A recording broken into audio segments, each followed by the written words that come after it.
Okay, we're live. Dakota was doing like a cool, he was listening to a rap song. It was a pretty good song too. And that was our pre-show meeting. Dakota, what do you take from our guy Ekow beating Josh Taylor this weekend? Probably the biggest news for a hardcore fight fan. I think a lot of times, right, these kinds of fights happen. You see a matchup and you go, well, if that one guy is in his prime, this is easy work, right? At his very best, this is the type of opponent that's not going to be able to hang with him. And that's what Essuman was, right? A prime Josh Taylor, I feel like, kind of does him the way he did O'Hara Davies, the way he did the Thai guy that was his mandatory. There's a certain level of guy that Josh Taylor handled no problem at a time in his career where he was, I mean, pretty much like a consensus top 10 pound for pound guy. We've been wondering, oh, is it that Teofimo's that special? Is it that Catterall's that special? Can he reinvent himself at a new weight? And, it's not like he's without any sort of skill anymore, but at the end of the day, he's not who he once was. And when you get into the territory of 3 and 4 losses in a row, it feels like, you're getting into a territory where you have to have some hard conversations with the people in your team. And, I'm not here to tell them what to do, but that's my opinion. What I think that the thing that bothers me, or the thing that's troubling, is some of the things that made Taylor. Well, let's have a deep conversation. Let's do the thing that boxing pundits love to do. Let's not talk about this one guy who had a career-defining performance and won his thing.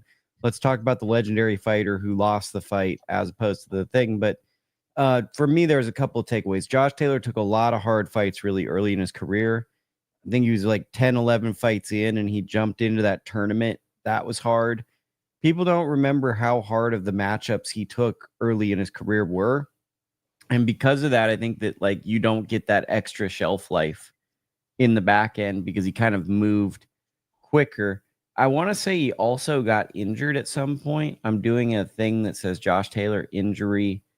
Yeah, he was having knee problems, I remember. He's kind of the Sergio Martinez.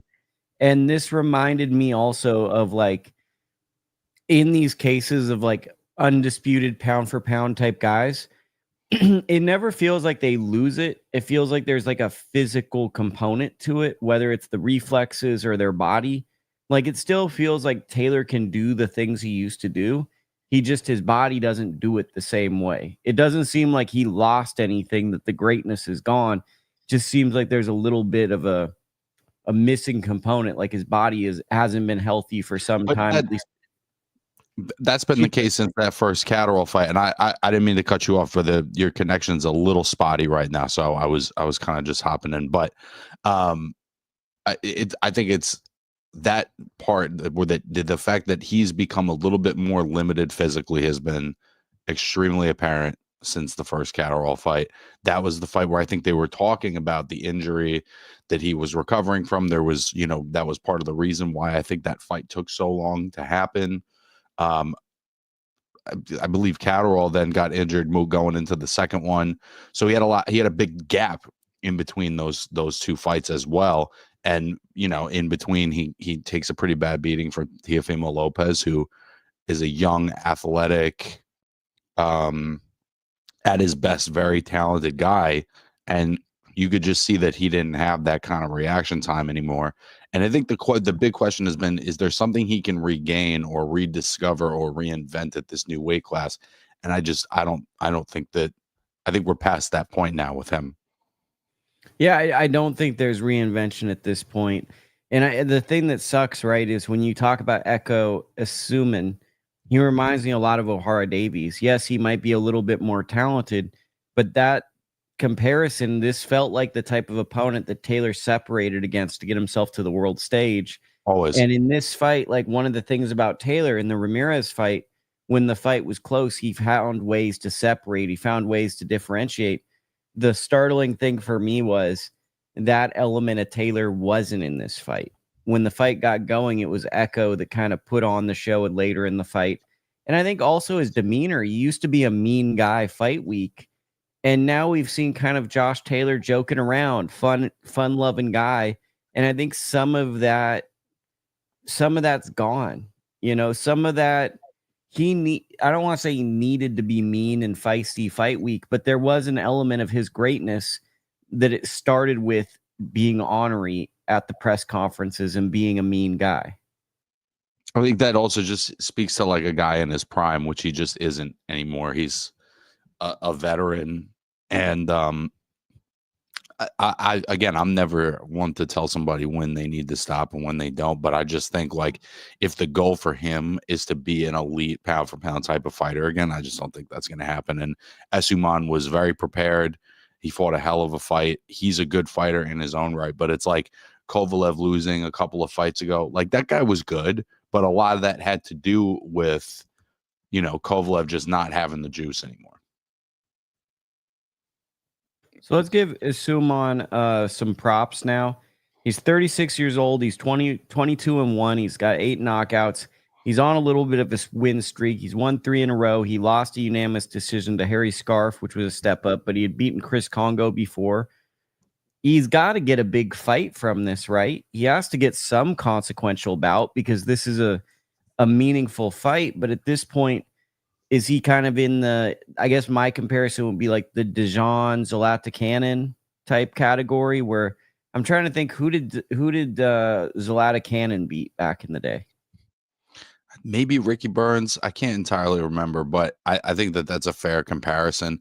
Listen, I think the big fight would come out of, I don't know that beating a guy that most people think is past his prime gets you the big fight, but I think if you do it again against somebody who's a little closer to their prime, it's sort of inarguable, particularly with welterweight being pretty dry.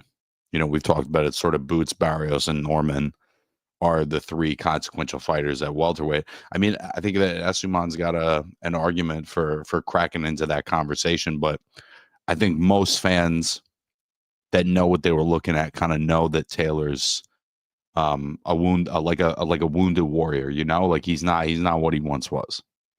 Well, the thing about it is, like, you see like you kind of got me speaking like this, but you see moments of greatness with Taylor.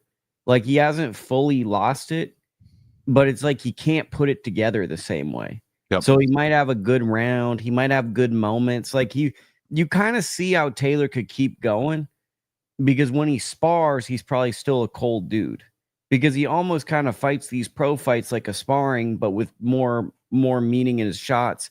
But you see how in the gym, he's probably one of the best guys still, because he can fight in spurts, but he's just not capable of a sustained attack. And against guys that kind of can push a certain level of pace, he wants to fight at a pace that I just don't think you can fight at a high level anymore.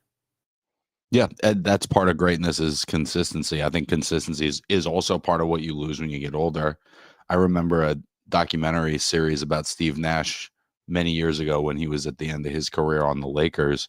And I remember he had all those injuries and he was fighting to come back, and they'd show him in the gym. He looked like $1 million, bro. He was sinking every shot he was taking. And he was like, listen, I'm just as skilled as I've ever been. It's just harder to do it 3-4 nights a week now. But I still have all the same ability. It's just tough to deliver it on a regular basis. And I think that's another sign of an aging athlete. So if Lukey and Dakota had it their way on the big dog and the Dakota boxing with big dog and Dakota, we'd probably want to see Taylor, maybe ride off into the sunset, maybe take a mismatch at home. If he wants to end his career on a win, that's fine, but no more. I don't want to see Taylor move into a stepping stone type spot in the sport as a former champion. Personally, maybe it's not my decision, but I just don't like to see former pound for pound level fighters in that position. And for Essuman, I think that like a fight with the winner of Catterall Harlem Eubank is an interesting bout, right? Don't you think that creates? Well, he's a welterweight though, isn't he? He's a welterweight. Oh, I guess Catterall's not at welterweight. Catterall's at junior welterweight. I'd be more interested to see him with like a Gio Santillan or an Alexis Rocha or somebody in that fringe contender. But see, that's category. A real fight. I think that's like a tough 50-50 hardcore fight fan. Don't you think Ekow has to kind of try to jump and take full advantage of beating a legend, a potential Hall of Famer? Shouldn't he kind of shoot for the moon and go for like a Conor Benn? Sure. I mean, why the fuck not? I'm not sure who that is in this landscape. Let me go through the rankings real quick, and maybe we can figure that out. Because there is no super fight at welterweight. There is no Canelo. There is no Crawford. There is no Inoue. We don't have that signature consensus guy. So if he could get a fight with Stanionis, like, why not take that fight? You know, I don't know what a win over Josh Taylor at welterweight gets you in the welterweight vision today. He's not going to get a boots fight. Yeah, I'm looking at some names I see here. Again, there's plenty of names. But we're talking about, you know, there's plenty of names, but we're you're talking about catapulting that into something more. Yeah, taking it into something. Well, I mean, I think that the clearest path, right, is the WBO. He's currently ranked number 5 there. Karen Chudnikov, David Paput, Jin Sasaki. Here's the fight. This is really the fight. If we're gonna make a fight, I think this is the fight. WBO number 1 contender Alexis Rocha. Alexis Rocha Sure. versus Ekow Essuman. That's a real contender fight. Rocha's been on the sidelines. It could happen anywhere, right? But I think that's a real fight. That's honestly the fight that probably should get made. I wouldn't be mad at that fight, bro. I think that's exactly the kind of fight he should and will get. I just want the truth, says Mike Fox versus Boachuk. What'd you guys think of it? We talked about this on last week's show. Boachuk didn't really look like himself. I thought he won the fight, but I also think people disrespect Mike Fox and they don't act like he's been boxing for a really long time and that he's a crafty veteran. And whenever he goes in there, guys say that the other guy looked bad, but they don't give Mike credit for making the guy look bad. And also Mike Fox is not a middleweight. So for him to fight at middleweight last minute, that's not like ever going to favor him. He's someone that's cut down to welterweight. So, I mean, those are just my basic thoughts. I don't know if Dakota wants to add anything to it. Another one that I didn't see, unfortunately. Okay, so now we're going to go to Moses Itauma. Obviously, he's like one of these top, pretty obvious, really, really good fighter. Incredible. There's going to be a lot of he's basically doing everything you want a young fighter to do. He's having sensational performances. He's knocking them out the park. Kind of Ryan Garcia-like, Abdullah Mason-like, early Jared Anderson-like, where you're just getting exciting, memorable performances on big stages, where by the end of the year, Moses is going to be a headline fighter. I mean, it seems like he's doing it more spectacularly and at an earlier age.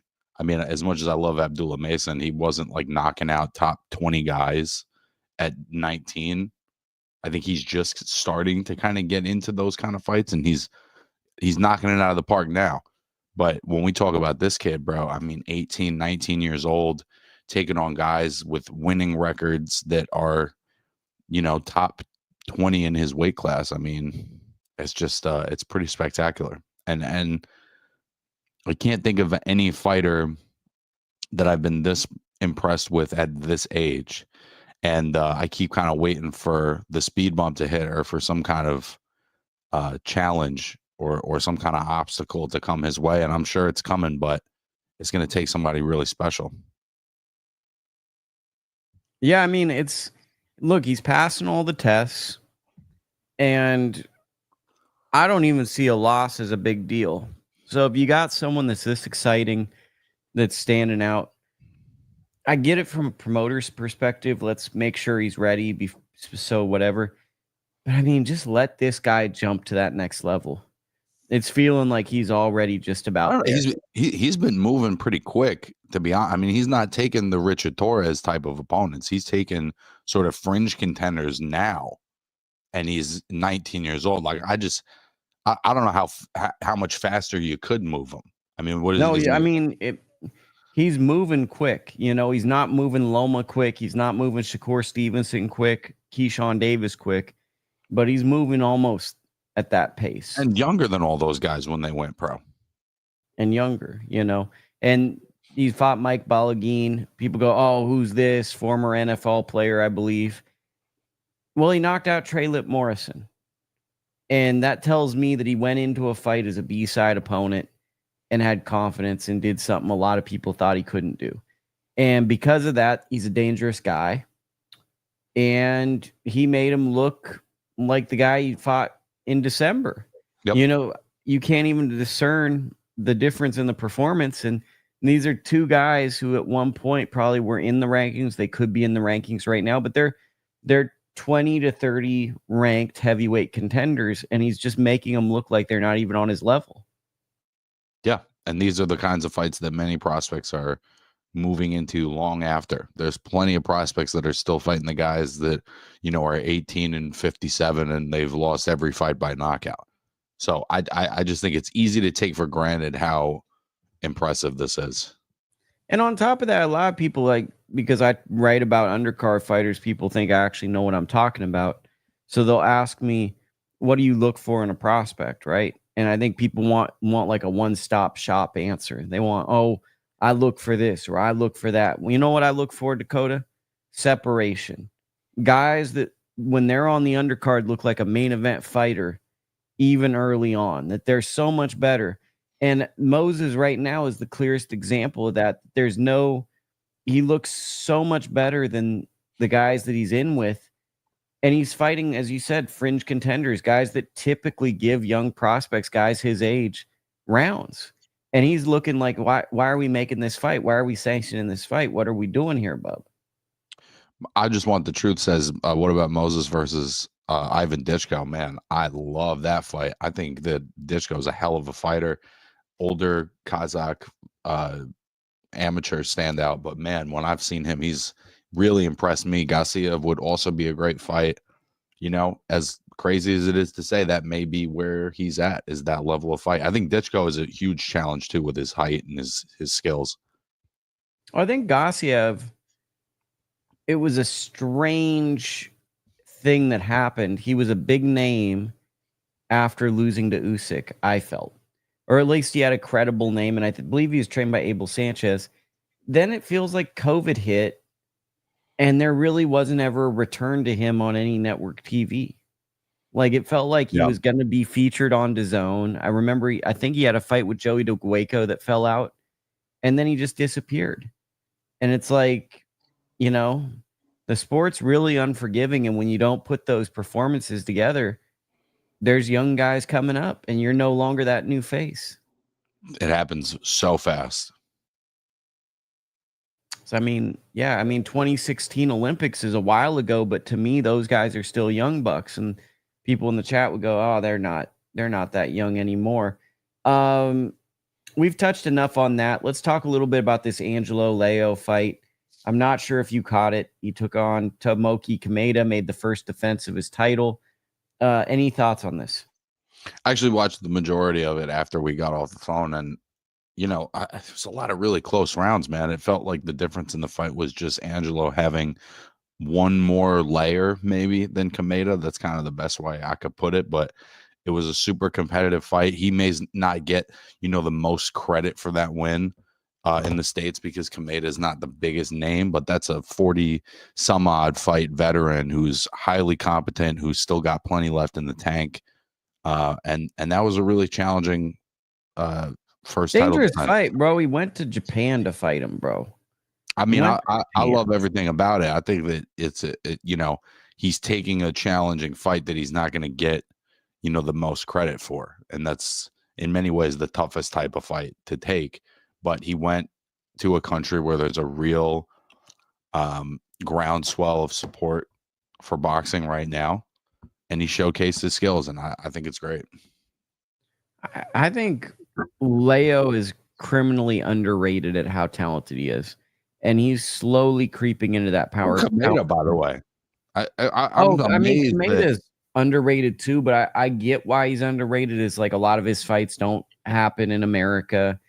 He's kind of more of a hardcore fight fan. He had those 2 fights with Jamie McDonald that I personally love, but he lost them. You know, you have to have watched boxing for 10 or so years and appreciate the grind to kind of understand him. If you're consuming most of your boxing stuff from IG and TikTok, a guy like Kameda is probably not going to speak to you. Or it just isn't. It's literally not in your.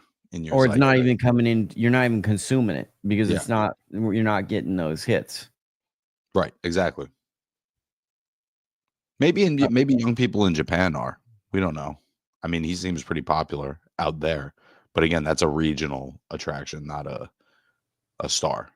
I was pretty impressed with Leo because this was the type of fight that you could very easily lose on the road, and he had to right the ship in this fight. So I think that Leo, being a 2-division world champion, winning the belt over a kind of established veteran champion, and then his first defense is on the road in Japan, I think that's a pretty impressive run.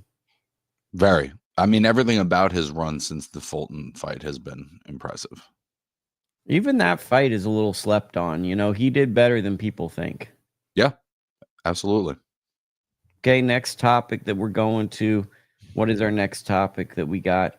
I guess we could. I'll just group this in here. We had a regional show on Thursday night, box championing mental health. Jonny Mansour, very sad. His mom has a serious illness. I believe it's cancer, and he fought in her kind of spirit, you know, weighed down by that situation, won a 6-round decision over veteran Christian Avalos. Decent win. Probably the most interesting thing was Jose Ramirez, not the Olympian, but a guy from Tucson, Arizona, knocked out Jessie Mandapat, which I thought was really notable because it's like you don't really see a guy take a fight on a week or two's notice and knock a guy out. Mandapat was trained by Freddie Roach, and you know he got knocked out pretty clearly in this fight. And then Vic Pasillas, Jose's a good fighter, bro.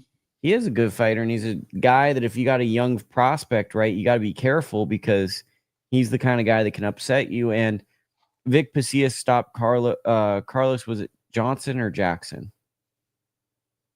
Don't know, bub. Well, he stopped his opponent, and it was a good fight. And Vic Pasillas, to me, is still one of the top featherweight guys. That happened on that card. Any thoughts, Dakota? Well, the only insight I can really give is Jose Ramirez, who, you know, we were doing overdub commentary for some regional shows at ITR, and he was one of the fighters that I did commentary for. And it was actually a fight that he lost, I believe, but I remember very much feeling like it was a fight that he had won, and it was unfortunate to see a guy so young, you know, already picking up a couple losses and going to be the B-side. But I felt like he had talent, and if given, you know, the proper opportunities, that he could capitalize it. And it's exciting to hear that happened. And then just to finish out, Terri Harper won her fight, and Maxi Hughes won kind of a boring fight, but they get their wins. Listen, bro, it's two fighters who have reinvented themselves multiple times, bro. You can never count out Terri Harper or Maxi Hughes. That's what this show's about, reinvention. So now we'll go over to, first I got to get, Gossiev's been fighting on the IBA pros. And then second, I just want the truth. Eduardo Nunez is fighting on Wednesday, and now we're going to talk about that fight. It's the IBF junior lightweight title fight. Eduardo Nunez versus Masanori Rikiihsi. It's a Wednesday night fight on DAZN. That bums most people out because that's going to be extremely inconvenient. So I have no clue when the start time is, but this is a banger of a fight. Nunez, big puncher. Rikiihsi, way better than people think. This is a, I don't know, 60-40 type fight in my mind. I think Nunez is the favorite, but this is a real banger for a title in a hot division. And I think that a lot of people are looking at this as like an arbitrary foreign fight that has no consequence to most fans. At least that's the way I'm looking at.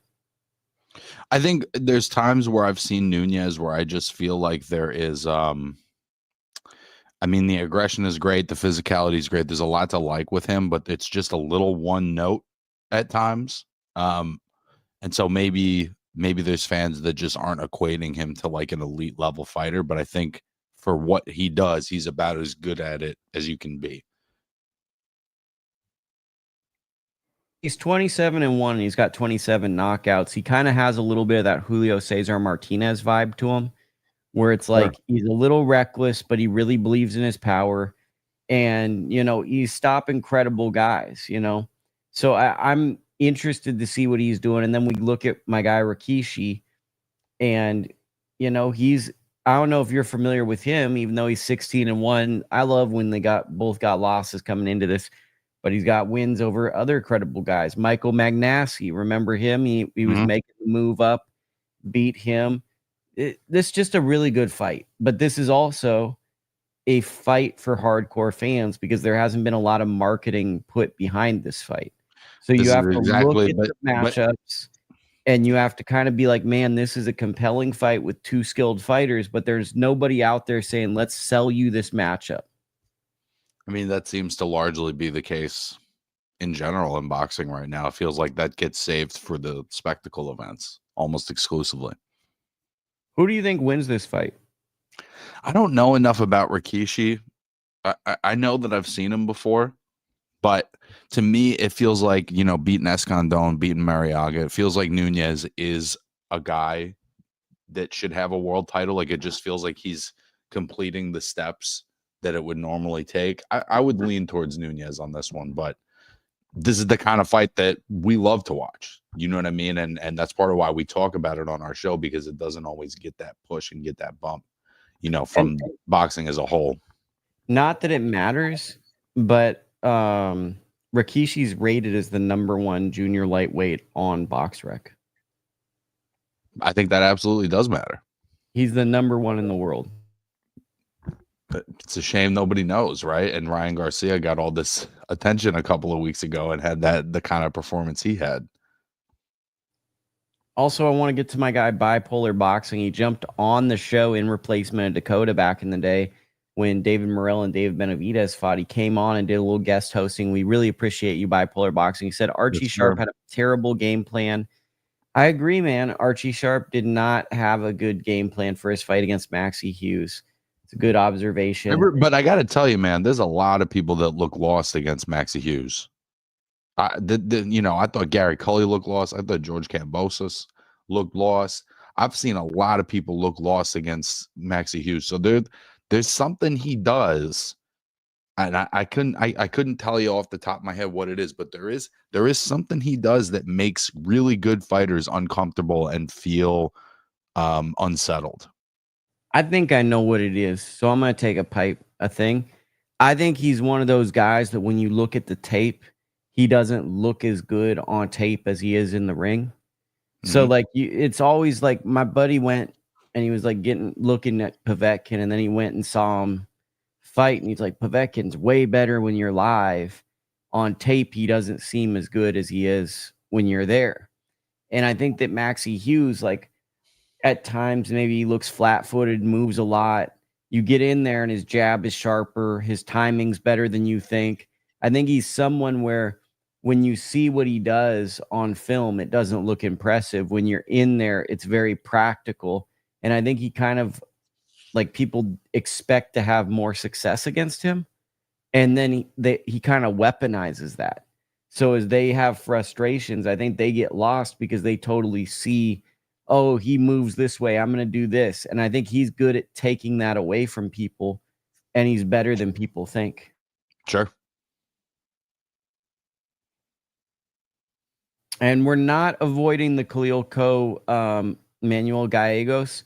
Actually, you know what? Let's go to that one. The chat's asking for it. They want early predictions, Khalil Coe versus Manuel Gallegos.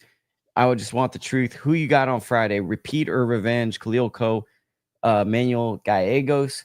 Dakota, you know a little bit about Khalil Coe. Why don't you set the stage on this fight? I do know a little bit about Khalil Coe, and having been in the gym with him, you know, personally, to me, when I've been in the gym with him, he's one of the more talented fighters that I've been around. He just does a lot of things well. He's a natural athlete, and there's a lot of hype around him locally. I think people have high expectations for him. This last fight with Gallegos, a lot of that kind of came crashing down, and he looked really vulnerable to body shots. He looked vulnerable defensively. He looked like he couldn't react the way I've seen him do in the gym. And Gallegos looked like $1 million, and he took advantage of it. In retrospect, it was such a great win for Gallegos. He smelled a little bit of blood, and he just out-hustled Khalil and made it a tough night for him. But and it's not an excuse, but it's the truth. You know, Khalil had the kidney disorder that you get from cutting weight, rhabdomyolysis. And that's the issue that Virgil Ortiz had multiple times trying to put the Stanionis fight together. It's a serious condition that you can get from cutting weight. When somebody has that and then is still fighting at the same weight, that's always a little concerning to me, because you have to really change your it's either that your tactics are so off in how you're cutting the weight, or it's just not the right weight. And I personally think it's probably not the right weight for Khalil. But what I'm hoping is that he does change his methods. I've never seen somebody train so hard in my life as when I've been in the gym with him. And hopefully he has a great performance. But Gallegos is not to be slept on, man. You know, I've seen him enough times between this fight, the fight with Vibes, the fight with Pacheco. He's a live dog, man. And so don't be surprised that there's a repeat. But I think it is best. You know, Khalil is a problem for anybody across the ring from him. Psychologically, going to Mexico to fight the guy that just beat you, he's a young guy. Is that motivation, or does he look to try to prove too much of a point? Because everyone's going to say, oh, I love it and I like this. But there is a little bit of, you have to remember you're going into your opponent's hometown and he beat you. It's not going to be hunky-dory. How do you think Khalil, from your experience, handles that pressure? I think he'll handle it pretty well. I honestly think that he will handle it pretty well. I don't think that part of it is going to phase him. The question is going to be, is there any long-term damage mentally from the loss? And at the end of the day, are whatever changes in methods that he's able to come to get down to 175? Because listen, you know, I'm not afraid to say it either. When I got in the gym with him, he was just starting the camp. He was 212 pounds. So that's to give you some perspective on his starting point to get down to 175. He was not fat or out of shape. You can go watch the documentary right now. He's 212 pounds in that documentary. So I think that this is a bigger issue than just one weight cut, but I'm rooting for him. Yeah, I mean, I don't know. Yeah, I mean, I don't know. Like, it's a strange fight because it was such a consequential upset when it happened. And now it's getting its own show, which it deserves, but it's happening kind of out of seat, out of mind. Sure. And maybe that's better for Khalil, honestly. You know, everything will be in Gallegos' favor in this instance. But Khalil, before this, was not a main event fighter. And I think that it's cool that, you know, he's going to main event a smaller card as a B-side. That's kind of exciting. You know, you come back from that kind of puts you right in the mix in a lot of ways. It's a make or break moment for Khalil. Gallegos is going to be fine either way, because there's always going to be business for a guy who's a pressure fighter who can test young fighters and will say yes to fights. Yeah. It's quite frankly that. So really all the pressure's on Khalil, and it comes down to, is Khalil what we thought he would be, a top-notch up-and-comer, or would he, you know, is he going to be a guy that has to take a road with 2 losses and people greatly question his journey? Yeah. And listen, the guys come back from multiple losses too, but the kind of loss that it was, the kind of punishment that he took, as vulnerable as he looked, you know, you got to have a performance that really rights the ship after a fight like that. He was a standout, you know, he was a standout amateur, and we got to see that. Also on this undercard, we got MJ. He's in pretty much an uninteresting podcast, or not a podcast, uninteresting fight to me. You know, it kind of feels like a stay busy prelude to possibly an in-away fight. What are your thoughts about MJ's return? I just want to see him get the in-away fight, bro. That's really the fight at 122 that I'm interested in seeing from in-away. And you know, I get that it's not the biggest fight in the world, but if he's going to stay at that weight, this is kind of the most interesting guy. Okay, that works. The next one, what are the next thing we're talking about? Caleb Plant versus Armando Resendiz. What are your thoughts on this fight? It's so tough to tell because, I think McCombie had a real good performance against Caleb, but I also thought defensively that Caleb looked vulnerable in ways that we haven't seen him even in losses. And taking clean shots right on the chops kind of from the opening bell, making adjustments right and getting it right because he's still an elite guy. But I don't know. Resendiz is a tough guy. If I'm not mistaken, he used to fight at lower weights, so maybe that's makes it a little bit less risky, right? He beat Jarrett Hurd at a lower weight. Maybe I'm thinking of somebody else. But I don't think it's an easy fight. It's a dangerous fight, I think. I think Caleb should win this, but like Resendiz, I don't think is going to get the memo that he's supposed to lose. This is a guy who, what he comes is he's going to come forward with pressure, throw punches, etc. Nothing he does is extraordinary, but at the same time, he's tough, and I think that the tough thing about this fight card, right? You got Jermall Charlo against Thomas Lamana, and you got Plant versus Resendiz. It feels like they've double booked fights, right? It feels like Plant Charlo is coming up, and I always feel like when you're trying to make another fight, we just saw this with Haney and Garcia. It always feels like when you don't jump into the fight and you're trying to go to another fight, that fight never happens.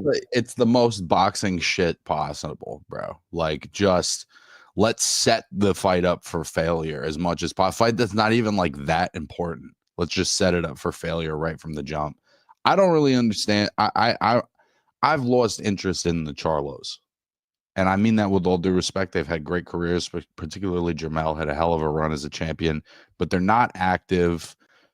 They're kind of a tough hang on the mic. I'm just not that interested. And so, I'm glad that, Cornflake Lamana is getting the opportunity. I think he's a hell of a fighter. But if Charlo's an elite level guy, this isn't really the fight.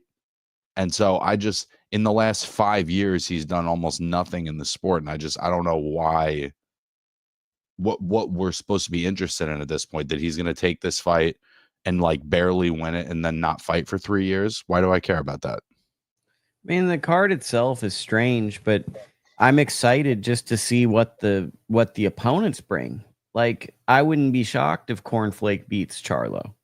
I wouldn't be shocked if Resendiz makes a fight of the year out of Plant.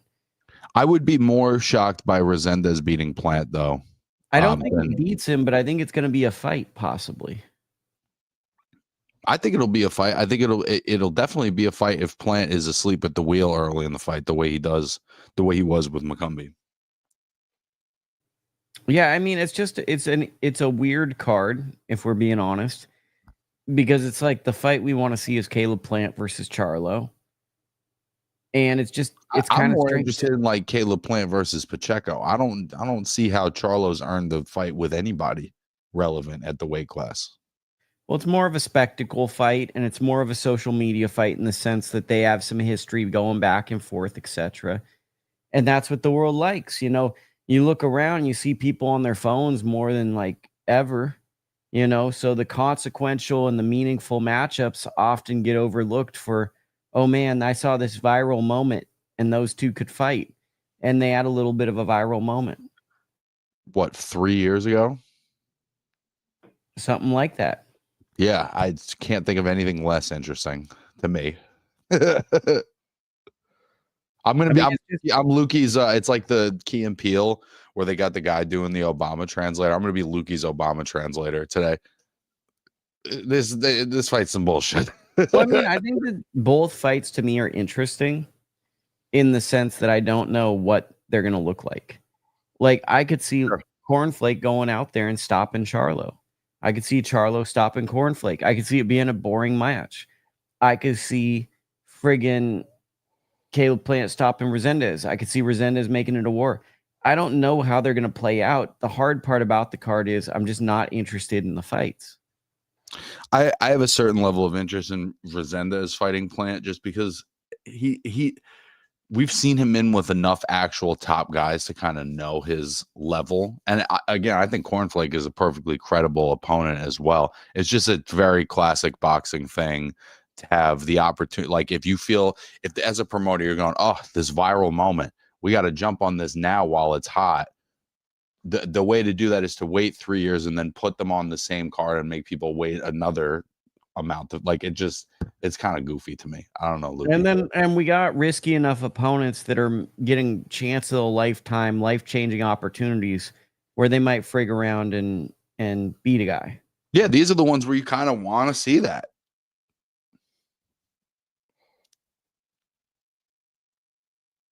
I'm not doubting you. Also on this undercard, we got really, really good fight. Yoenli Hernandez versus Kyrone Shut It Down Davis. What are your thoughts, fight, bro? It's a great fight.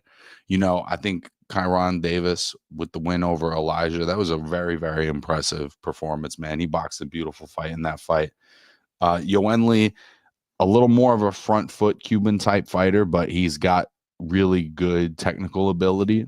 And when I've seen him, I sort of equated him to a Yordenis Ugas style of Cuban boxing, sort of good defensive, high guard, but aggressive.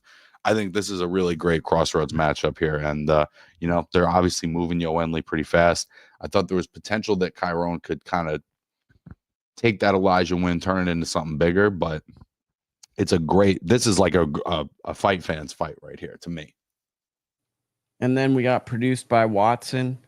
I think Kyrone outboxes Yoenli.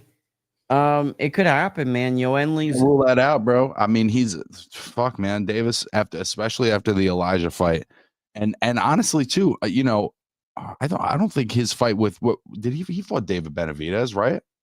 He did. Yeah, I don't think that he did good. I don't think that performance gets enough credit. We see what David's doing to all these guys, man. And Kyrone gave him at least a competitive matchup. He's a sleeper, this one. But I also think that Hernandez might be like a top guy right now. So that's part of what the power. We got to see how Davis takes the power of Hernandez. It's as simple as that. If he can take the shots, I think there's a good chance he can win. But a lot of this fight to me comes down to how he takes the power, because that power of Hernandez so far, we have not seen someone that's been able to stand up and handle the power and stick to a game plan, because his power changes fights.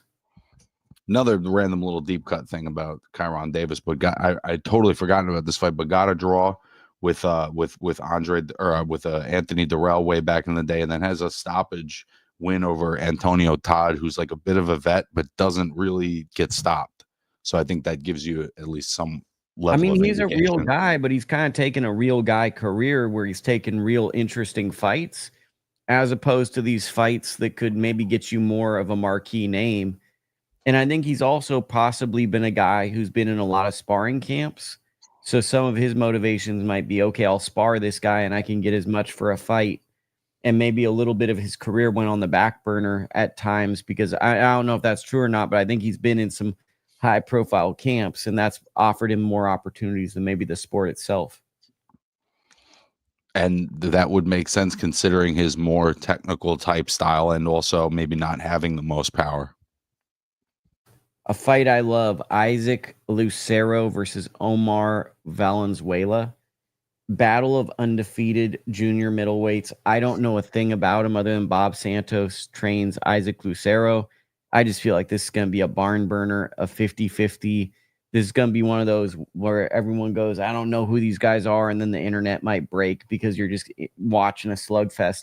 So if you like a good fight, I think that that's one to stay tuned for. Other undercard things that you should know about: Carmel Moulton is on the undercard. John Easter and Daniel Blancas are kind of the most notable names there. Unclear if we'll get undercard stuff. Yeah, unfortunately, there's a lot of people on this undercard that I don't really know, but I'm always excited to see Carmel Moulton get back in the ring. Yep. One other thing, Julio Cesar Martinez returns, former champion, will be back in Mexico. You're laughing. What are your thoughts? He talk about a million fucking chances, bro. How many times is this guy going to get to be a main event fighter? We'll break it down. How many times to me, I feel like at this point, it's like 4 or 5 times that I've watched him just stand in the middle of the ring and turn and like watch a guy box. And so I know that 112 doesn't have a lot of stars right now, but this is a guy who was exciting quite a few years ago, at least 4 or 5 years ago, and really has underdelivered. He's missed weight. There's just certain guys who seem to get a million chances, and then there's other fighters that get none. He's a cat that's got 9 lives, bro. And I'm not sure why, but I laugh because it's almost like you got to give credit to a guy with a million chances. Because it's like, all right, he just keeps showing up. I don't know. What's the end game for him? He fights like a guy like a Scrappy Ramirez as a main event. I don't even know if he's got the feet for that. Like, you know what I mean? He's just so stationary and kind of rudimentary with his feet. Well, no, I think Scrappy wins the fight, but I'm saying like that might be a really interesting fight as a main event fight. But I don't think any of the top champions will give him an opportunity. To me, do you think he's a main event fighter? I don't, but I think if he fought Scrappy Ramirez and Scrappy tries to go to the main event, I think that's an awesome main event fight. Because I think that would be a chance for John Scrappy Ramirez to try to elevate because he's got star qualities. So I think that would be a good fight, and you need a dancing partner for that. I get what you're saying, bro. I just think there's certain time. Comes a time where I lose interest in a guy. There's missed weight. There's no contests all over his record because there's headbutts and there's weird shit that happens in his fights. He's just a weird one for me, bro. And I was real high on him when he kind of first came on the scene. I was like, this guy's really fucking exciting, but feels like since the Chocolatito fight, there's just not. I'm not sure why. He hasn't felt like a guy since the Chocolatito fight. He hasn't felt like he's taken the sport as serious as we do podcasting. There hasn't been that level of commitment. Final fight we're going to talk about is probably the fight I'm most. Real quick, Lukey, do you know why that last fight with Cordova was changed to a no contest? I don't. I think that would be interesting to know because it was a fight that went 12 rounds. He's already, the Charlie Edwards fight was a no contest with the headbutts. The Arroyo fight was a no contest with the headbutts. I'm just wondering if that was a drug related thing, and that's why he's been out of the ring for 15 months or whatever. Yeah, I never know with him. And honestly, to be fair, I don't really care at this point. But speaking about a fight I do care about, Darius Fulghum-Bektemir Melikuziev, a.k.a. Beck the Bully. They are going to be fighting this weekend. I've got some strong opinions. What are your thoughts on the fight? Well, I love that matchup, bro. That's a great fucking matchup. It's great to see Fulghum really step up against what I would say is like a top 15, top 20 type of guy who hasn't been able to get himself up above that level, but a win over Fulghum would really provide that for him. So I think it's a great crossroads fight. I like the matchup a lot. I would obviously lean towards Fulghum, but I think for what makes Melikuziev a challenge is his unpredictability. Like there's obviously all the flaws. If you know your boxing, you can see him immediately when he starts fighting, but he hits really hard. He's got oddly fast hands in certain instances, and he's unpredictable. So for a younger guy like Fulghum, those are the things he's going to have to watch for. So I think that Beck the Bully really underperformed against David Stevens. And I think this is going to be Brandon Rios, Anthony Peterson all over again. I think Fulghum's inside game is just going to be too much for Beck. Because this matchup, when I first saw it, I was like, man, everything about Darius is built to give Beck problems unless he walks into a big shot early in the fight. Because Beck has had questionable conditioning at times in his pro career. And honestly, he prefers to be at distance and jump in with shots. He's not a guy that kind of walks forward. He walks forward when he thinks someone's hurt. And that's what led to the Rosado knockout was he kind of just comes forward recklessly. And since that, I've seen him more on his back foot. He's been more patient and kind of, I think he lost a little bit of his edge, if we're going to be honest. Like he lost a little more bit calculated. He's a little more calculated. He was a live by the gun, die by the gun guy. And now that he's more calculated, I think a lot of the danger to him is gone to a certain degree. I think Darius is going to be a hard fight because Darius isn't going to let him rest. He's going to force a pace on him. That it's going to be a fun fight though for as long as it lasts. I'll tell you what. I think it's my fight of the weekend. It's the only fight that I have to watch this weekend. I have to see this fight live. It's non-negotiable for me. Produced by Watson said Fulghum has underrated inside skills. I think Beck is in trouble if he gets walked down. For me, I think this is the fight that makes Fulghum a guy. I think that people have been not paying attention to him, and I think he's going to have a breakout moment, and I think he's going to, by the end of the year, be someone that's main eventing Golden Boy Promotions cards. I think that's very possible, and this is the kind of fight that could propel him to that. And part of that is because there was a time not too long ago where I think people had a certain level of expectations for Melikuziev and what kind of career he was going to have. That hasn't quite panned out, but he has still been treated a bit like a prospect and has not taken cupcakes. He's not taken softies. And so you got to give him credit for kind of staying with it, even if it hasn't gone exactly how I think it was planned. Yeah. I hear you, Dakota. I hear you. I think this matchup greatly favors Fulghum. And this is Lukey is very excited for the weigh-in fight because I want to see how both guys make the weight. Because Beck the Bully has been a guy that I've felt his weigh-ins are getting a little bit, like you can see that he's hurting at the scale. There's a little bit of unpredictability there. I don't think Darius will ever miss famous last words. I don't think Darius will miss weight ever because he just seems like he's kind of a robot. He's locked in. Great interview. I think he's going to push a wrestler's pace and put a lot of pressure on Beck. And I think that Beck, the one thing we've seen is, I saw this in the Stevens fight.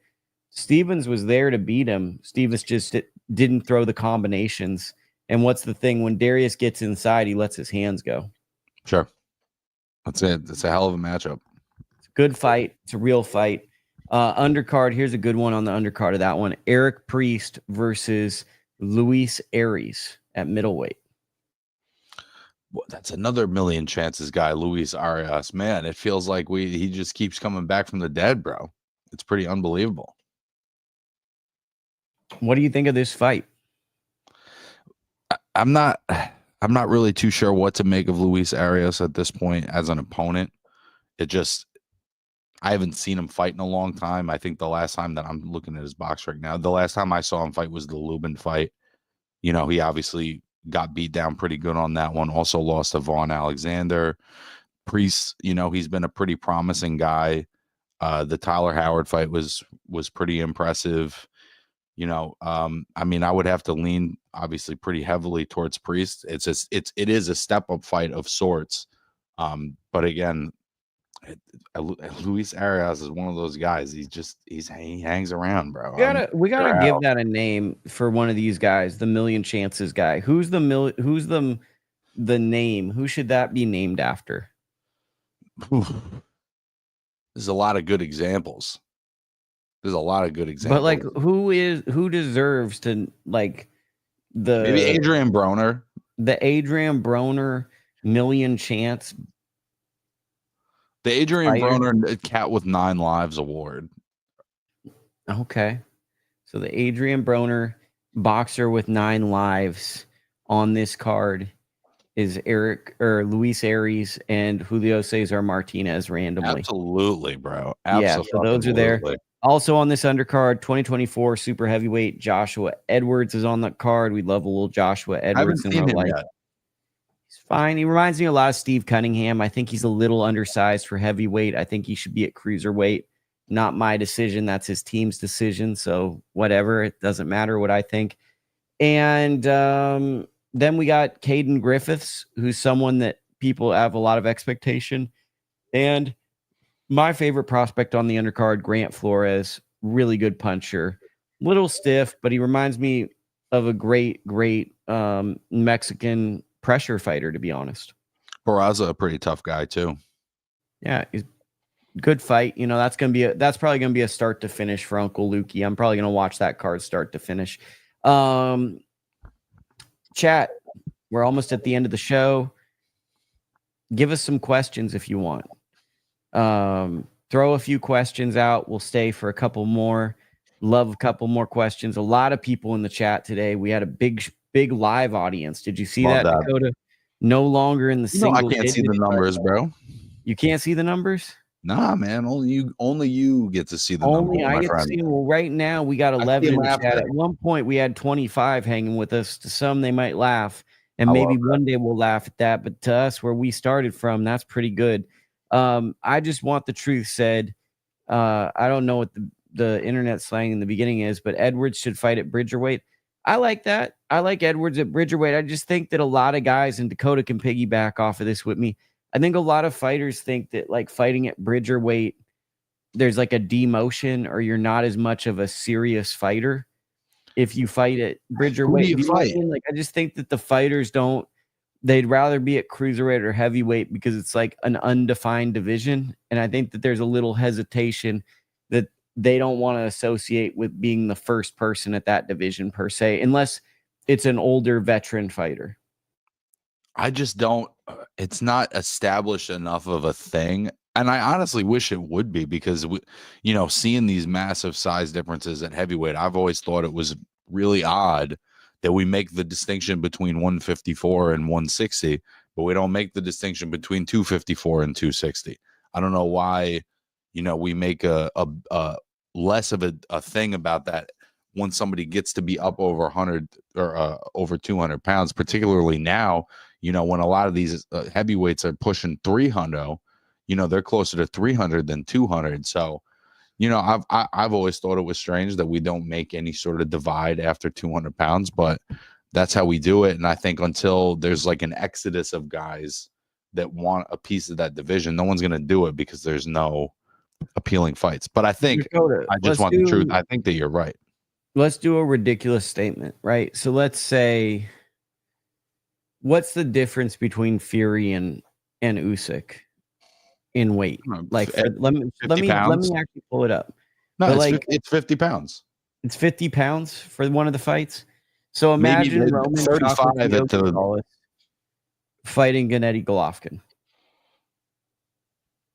That's the difference. But like, nobody ever thinks about that because they're like, oh, but they're heavyweight. But it's like, that's how crazy that's why I think maybe the difference is more nominal. The bigger, right? Because we know, especially when you're cutting down into lower weights and shit, there is a size difference between 108 and 112 that's not going to exist at 208 and 212. But there's definitely that size difference exists between 208 and 250, and it doesn't even get acknowledged.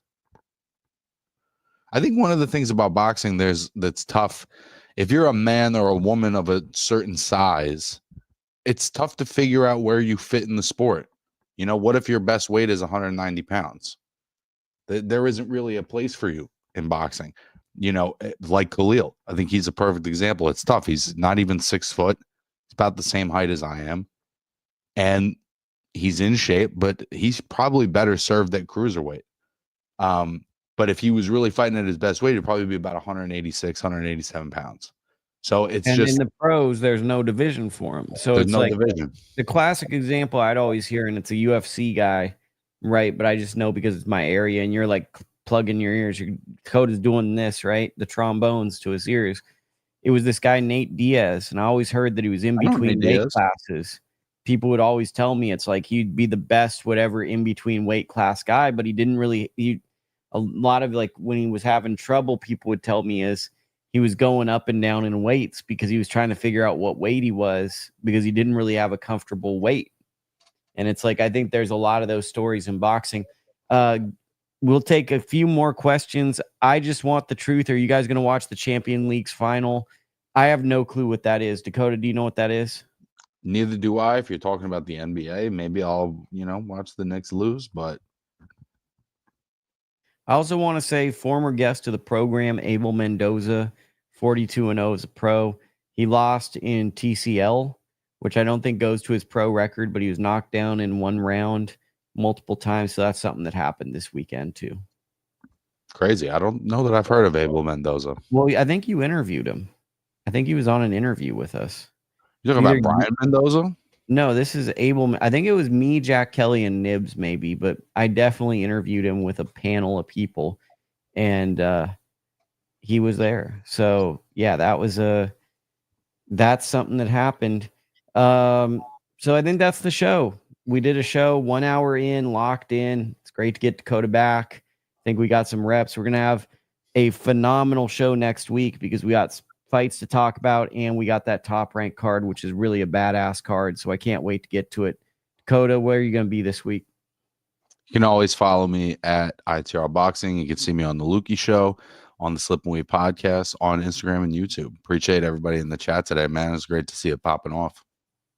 Right on. We'll talk to you next week.